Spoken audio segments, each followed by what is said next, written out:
अब देखेंगे जीन। मैं कई लोग को तो इधर समझाऊं कि जीन ये है वो है दुनियादारी है। जीन है कुछ नहीं। आप क्रोमोसोम पढ़े हो, ये वाला क्रोमोसोम में क्या होता है, सेंट्रोमियर होता है। ये क्या है, क्रोमोसोम है। सी मतलब क्रोमोसोम। ठीक, क्रोमोसोम के अंदर क्या है, डीएनए प्रेजेंट है।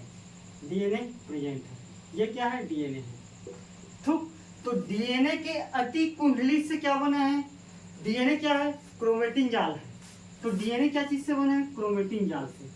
धागा नुमा संरचना होती है तो क्रोमेटिन जाल से डीएनए का बना है। और यही डीएनए कोई अति कुंडली संरचना और हिस्टोन प्रोटीन को जो मिलकर है, तो ये क्या क्रोमोसोम का निर्माण कर रहा है कि नहीं कर रहा है। अब बेसिकली होता क्या है कि क्रोमोसोम में डीएनए कैसे प्रेजेंट रहता है, तो प्रेजेंट एक प्रोटीन रहता है, हिस्टोन प्रोटीन। हिस्टोन प्रोटीन क्या है, क्रोमोसोम के धागा इधर उधर है ना, तो हिस्टोन प्रोटीन काम करता है क्रोमोसोम को इकट्ठा बांध के रखने का। भैया तुम रहो, जाओ मत, एक साइड में रहो। बेसिकली हम तुम्हारे बाप के अंदर है, क्रोमोसोम के अंदर, और रहो तुम। और जब मैं इसी डीएनए को निकाल देता हूँ, और डीएनए क्या चीज का, हिस्टोन प्रोटीन के साथ एक स्थायी अवस्था में, ठीक, हिस्टोन प्रोटीन के साथ स्थायी में है कौन, डीएनए। अब मैं डीएनए निकाल के मैं इसी में जीन दिखला रहा हूँ, डीएनए निकाल दिया ये वाला, इसी में प्रेजेंट वाला।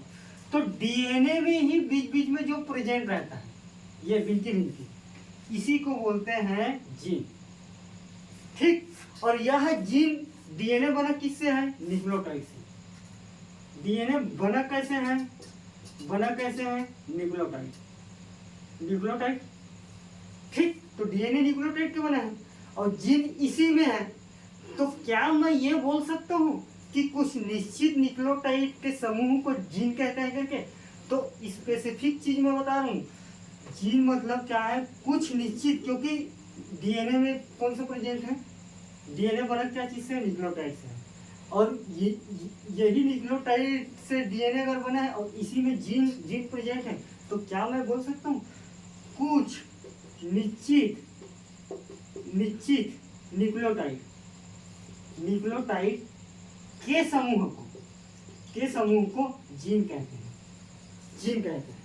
ठीक है, ये है एक्चुअल में जीन। बाकी फंक्शनल कार्य, ये सब बेकार की बात है।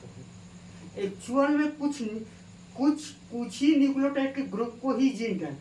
अब यही जीन में पूरा इंफॉर्मेशन रहता है। अगर तुम्हारा बाल काला है तो काला संबंधी इंफॉर्मेशन यही जीन में रहेगा। तुम गोरा हो तो गोरा संबंधी रहेगा, तुम गोरी हो तो गोरी संबंधी रहेगा। तुम्हारा अट्रैक्शन अगर लोगों के भाव बढ़ जाता है तो यही का खेल है जीन का। और जो डीएनए में जीन का इंफॉर्मेशन है उसी को बोलते हैं फंक्शनल डीएनए। ठीक, और जैसे कि यहाँ के पार्ट्स में डीएनए जीन प्रेजेंट है, तो और इस डीएनए में जीन प्रेजेंट है और अनुवांशिक सूचना है। किससे संबंधी अनुवांशिक सूचना है, सुंदरता संबंधी। तुम्हारा शरीर में ग्लो आ रहा है तो ये तो यहाँ पास प्रेजेंट है जीन की वजह से आ रहा है। ठीक है, सिंपल से बात। तो अनुवांशिकी सुंदरता संबंधी सूचना है, तो इसी को बोल देते हैं फंक्शनल डीएनए। और यहाँ जो है, यहाँ जीन प्रेजेंट है मगर कोई अनुवांशिक सूचना नहीं है, कोई किसी से रिलेटेड नहीं, बस प्रेजेंट है, क्या है कुछ नहीं। तो इसी को बोल देते नॉन फंक्शनल डीएनए, जिसको और नामों से जाना जाता है जंग डीएनए। ठीक है, यही है एक्चुअल में जीन। अगर मैं जीन के बारे में बताऊं तो जीन एक्चुअल में क्या है, कुछ न्यूक्लियोटाइड के ग्रुप को ही बोल देते हैं। ठीक, बात ये है। और बेसिकली दूसरा चीज क्या है, हिस्टोन प्रोटीन को याद रखने, इसको पूछ देंगे, इसका डेफिनेशन पूछ देंगे। ठीक है, तो ये एक्चुअल में ये है।